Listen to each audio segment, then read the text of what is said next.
Everybody, welcome back. I have received a lot of questions about how we stay on budget while grocery shopping. So instead of doing a grocery haul, whoa, the car's in motion. We're gonna bring you along grocery shopping with us. So I hope you enjoy watching how we stay on budget while we do our grocery shopping.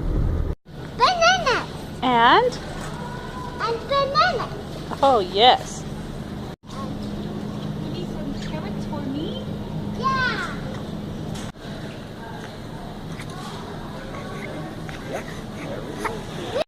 Rice Krispies, they're priced at $4.15, so in our system I'm going to round that down to $4 as we're adding up as we go.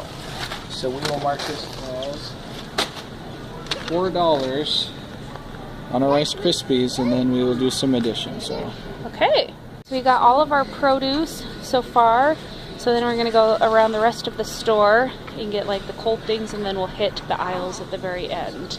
So what we do is we add up sections as we go, so we divide it into sections. So this is total that we have for the week. This is $3 we already spent at Grocery Outlet. For the section of produce, we spent $18.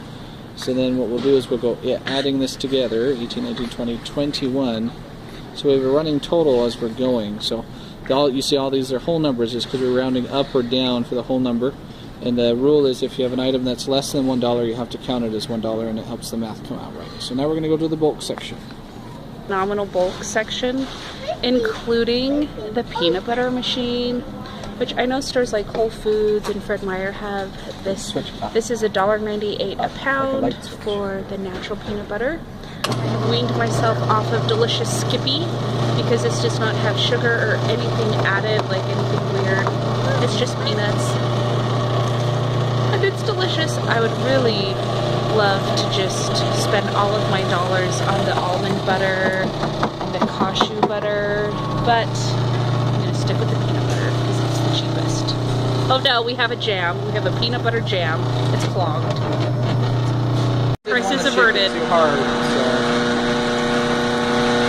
I could watch this all day. Oh no. It's our bulk section, and they have pretty much anything you can imagine. Cheetos, pretzels. This is where we get our peanut butter filled pretzels. A luxury item for sure at $4.15 per pound. Yeah, they have spices and cereal and snack mixes, baking items. We love to grocery shop here. If you don't have a Winco, I'm so sorry, but if you have a Winco in your town, you can save a lot of money by shopping here. We've decided that we're not going to get ground pepper here in the bulk section, so that's why it's good to have a running group list, because now I can put ground pepper over here. On the aisle list? On the aisle list. So then we'll cross that out, so then our bulk section total comes to 10. So then going over into the deli meat section, we know that we're already 31 out of our 110. Awesome. And Dan, if you could just make a note. The giant cat food bags. If I had a dog, and if our cats didn't run away, this is where I'd be buying my get the 50-pound bag. See, we're going to buy these Vida cheese. The price is $2.72. So as I'm adding this up as I go, I'm going to round that up to $3, and that will take an account for the tax, to give us a really close dollar amount of what we've actually been spending as we're going. I always buy my cheese in the blocks. The pre-shredded is $6.37 per 2-pound bag, and this is $5.68 per 2-pound bag. Plus, I like the taste of the cheese if I shred it myself because it doesn't have that anti-caking powder on it. So that's another way that we save money, is we just get our cheese by the block and shred it with our salad shooter.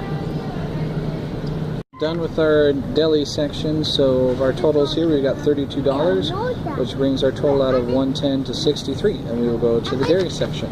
Greek yogurt, plain Greek yogurt, for 4 cups is $3 of the store brand.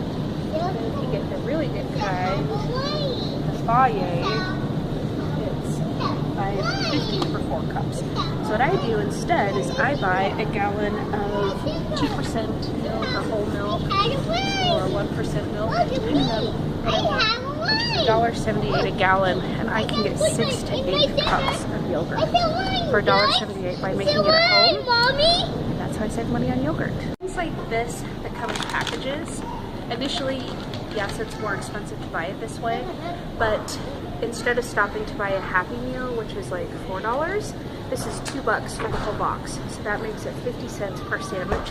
So if I'm in like a mega hurry and I don't have time to like make a sandwich, I can just grab one of these out of the freezer and I can pull it out of my diaper bag and it seems like a treat. Therefore, bypassing the fast food. Same thing with this. This is $5.78 per bag, and it comes with 8 servings. So if you were to go to a fast food drive-thru and get like chicken nuggets, even like just the kid chicken nuggets, not even the chicken tenders, you would spend a lot more to get 8 servings of chicken tenders. Even if you just got the 5-piece at Wendy's, which are $1 on their snack menu, you'd be spending $8, whereas this is $5.78, and they're just as good. So that's what we do. Soda in the 2 liters instead of in the cans now, because you save a lot of money that way. So you just have to put the lid on really tight and have your own cup, and this is like half the price of getting sodas in a can. Example, we're buying in bulk. Yes, you save money, but if you're starting to like run out of money for your budget, you can get the smaller size, and it is about the same price as the larger size. But something funny that we found was that this, what is it, 2-pound bag of pancake mix is $6.95, but then I looked over here and they have a 10-pound bag on special for $6.98. So for 3 pennies more, you get 5 times the amount. I mean, the math doesn't add up, but whatevs. So we got the. I said that if anything's less than $1, as you're counting it up on your sheet here, you need to count it at a minimum of $1, because this helps offset the rest of the price where you're rounding down. So even this, it says 45 cents. I'm going to count that as $1 here on my sheet, and that's our system, and it helps us get a really relatively accurate count of what we're actually going to spend before we hit the register. Okay, so we've now finished out our list with the last totals that we have. That brings our total to $112. So here at this point, you have to kind of make the decision: are you going to swap out some items so you're exactly at $110, or are you going to invest $2 in having turkey deli meat instead of having to get a can of chicken? And we're going to invest in wellness, and we're going to take the hit of $2 because that's not going to delay our debt snowball anymore. And we'll go see how close we get to the register. No. Right, go ahead.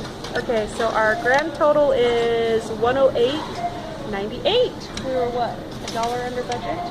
$4. Oh, $4 under budget. Okay, way to go, team.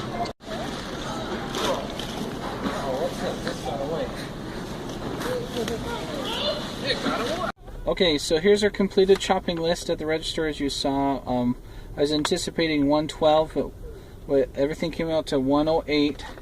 So then what we do is we have, out of our envelopes that we have designated for the week for cash money, we take $30. So whatever our deficit from the 110 is, I take that out and we add that to the envelope. So we took out $34 out in the envelopes, and we'll go put that. That means that the only thing we ever put on the debit card every week is gas for the cars, because that's a pretty consistent value, and this shopping trip. Then every other discretionary spending comes out of the cash envelopes. When the cash is gone, the money is done, and there's no more buying, and that helps us stay on track for that snowball.